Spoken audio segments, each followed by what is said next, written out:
Here we are, Chapter 8, exciting times. Moving beyond triangles, but as we start this chapter on quadrilaterals, we're going to talk about interior and exterior angles. So we actually are going to use our understanding, our knowledge of triangles, um, in order to establish some formulas. Okay, so let's jump right into it. So the idea of a diagonal is not necessarily something you need to write down, but let's just discuss that if you attach B to A, you're just making a side. But anytime you attach B to something that's a non-adjacent vertex, so not C, but E or D, I'm creating a diagonal. And when I create that diagonal, I'm hoping that you notice that within the shape, it appears that we are creating triangles, right? So how many sides does this shape have? 5.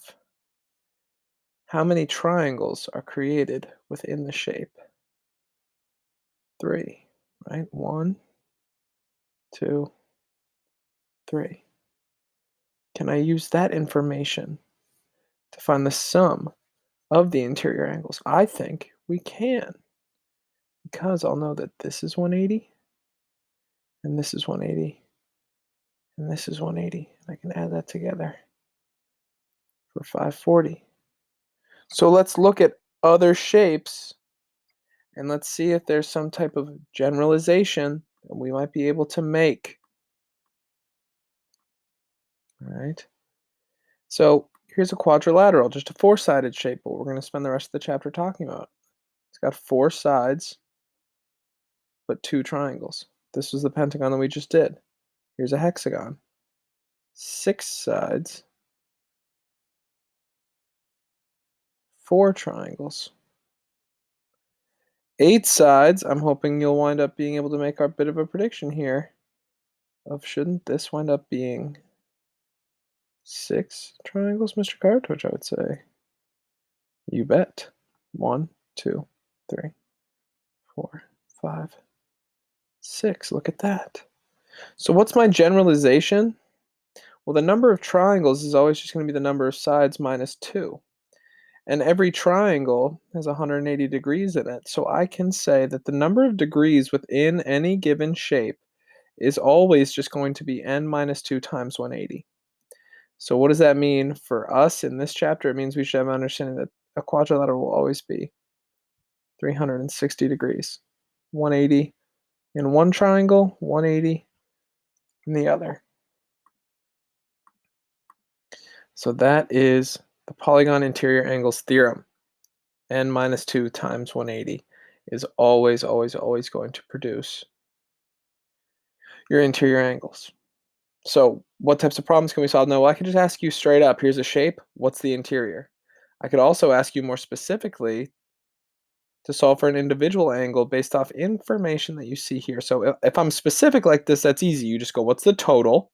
And I'm just going to add these up, subtract from the total, and that is what's left. The challenge is if I ask you, hey, what is it if it's a regular polygon? So you need to remember, regular means all the angles are congruent, as well as all the sides, and it's convex. I often say it's like, think of when you're in elementary school. They probably don't tell you, hey, that's a pentagon. I mean, it is a pentagon. There's 5 sides, but they probably showed you something that looked a little bit more like this. I mean, I just did a terrible job of making it regular. Let's see if I can try again here. That's better, right? Probably showed you something more like that.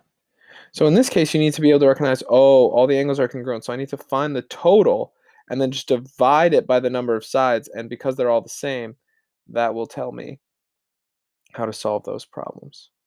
So something like this, right? Here's a pentagon. So you'd go, well, it's 540 because I do n minus 2, so 3 times 180, and I get 540. And then I divide by 5 total angles to get that each of them is 108 degrees. Now we need to move on to discussing exterior angles. So while interior angles, that total is going to change every single time. With exterior angles, actually, once you've established what an exterior angle is, right, which we kind of have to draw this little extension, it's always going to be supplemental. It's basically just the supplement to that interior angle, right? So there technically could be two, right? Like it's on either side. I'm creating the supplement, right? Supplement means we add up to 180. So like that's the supplement, but also so is that if I went this way. But we're not going to say that there's two exterior angles. There's two possibilities, but I'm only going to refer to them like one at a time, right? If this is 30 degrees, then the exterior angle is 150. That doesn't mean that there's 300 total degrees hanging out here. No, it's saying, look, the exterior is 150. I could have figured that out by doing this, or I could have figured it out by doing this, but there's only one of them, which can be a confusing thing. But the idea is I'll ask my students, like, do you think you can make any predictions based on the fact that we're going to rotate our way around? And I taught this lesson today, and people actually were really good. Someone in all my classes went, well, if we're going all the way around, it kind of makes me think of like a circle, Mr. Card, and that kind of makes me think 360. And I go, you are absolutely right. All the exterior angles will add up to be 360. So to prove this, a lot of times we'll say, all right, draw a shape, any shape, you do it. And then can you use a protractor, measure those exteriors, see what happens? Then I push you a little bit further. I say, what if you colored it in? And then what if you cut them out? Do you think that if you colored these angles in and literally cut them off, I always say it kind of looks like little slices of pizza, right? Curved outside, but then pointy inside. Well, could you put it together and turn it into a circle, an actual piece of pizza? Right? So then we look at this awesome GIF here, right? Very satisfying to watch this come together. Here we have a triangle, right? And we move up quadrilaterals, hexagons, and we can see that even though we change the number of sides, the same thing happens every single time.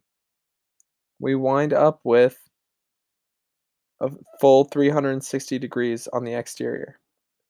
And that brings us to the end of these notes. So interior is n minus 2 times 180. So the more sides you have, it'll change the interior angle total. What doesn't change is that exterior is always a full rotational 360. So there's all types of problems that we could solve now as a part of this chapter. So I'm hoping this video helps you do so.